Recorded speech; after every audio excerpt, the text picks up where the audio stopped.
मङ्गलं भगवान् शम्भुः मङ्गलं वृषभध्वजः मङ्गलं पार्वतीनाथो मङ्गलायतनोहरः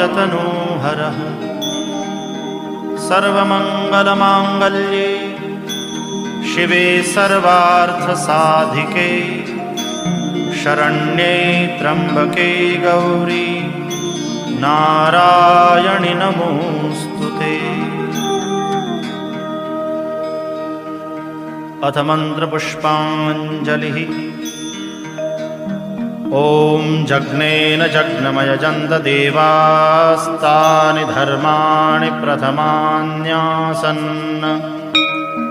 तेहनाकं महिमानः सचन्त यत्र पूर्वे साध्याः सन्ति देवा।